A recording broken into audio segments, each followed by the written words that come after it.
Praise the Lord. This is Keys to Success Ministry, and I'm Pastor Jerry B. Davis, and this is Sermon Tidbits. And we're coming out of 2 Corinthians 10th chapter, verse 4.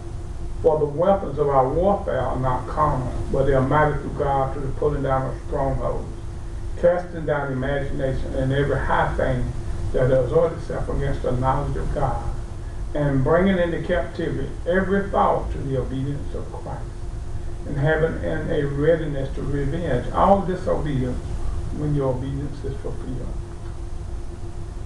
This is a sermon tidbit, so I won't preach a whole sermon. But I want to talk about the battle in your mind. We've been talking about the sower sows seed. The seed that he's sowing is in your mind. Your mind, your soulish realm. Your soulish realm is a place where you make decisions. And so the battle is for your decision making.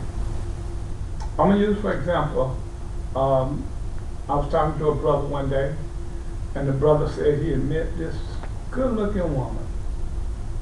And he said, Pastor, he said, I've been saved a long time.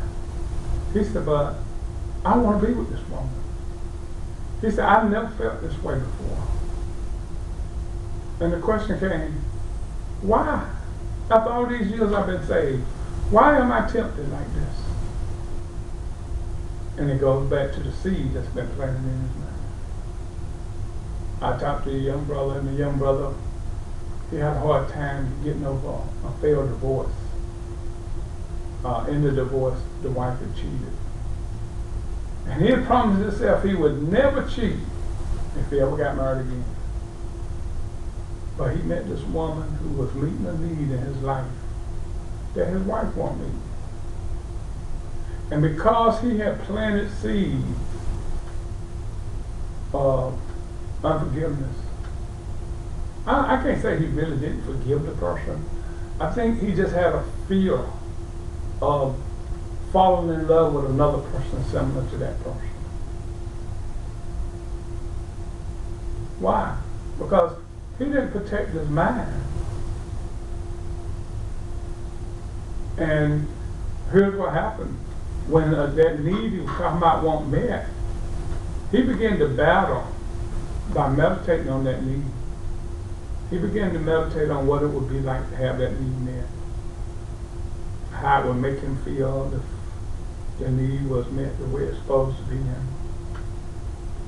And so his mind had built up a house so that the adulterous relationship was able to develop and ease in.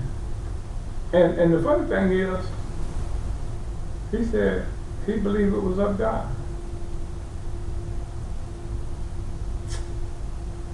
I can't condemn him, but I can pray with him. Because that's a hard thing to come out of. When you're in something you want to be in, you know you're saved, you know you want to please the Lord. But let's be honest, you also got to deal with your flesh. Now, the scriptures say that the flesh is dead. So the question is, how did the flesh come alive?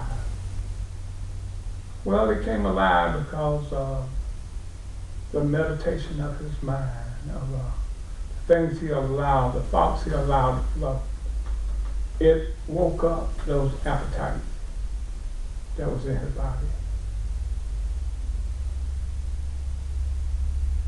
See, we always think that when the sower sowed seed, it was the seed of the Word of God. Because Jesus said the seed of the Word of God is the incorruptible seed. But most people don't realize that there are other seeds that can be planted, and they are corruptible. That's why Paul talked about casting down the strongholds. And then he said, this is what he said. He said, and when your obedience comes, be ready to revenge your disobedience.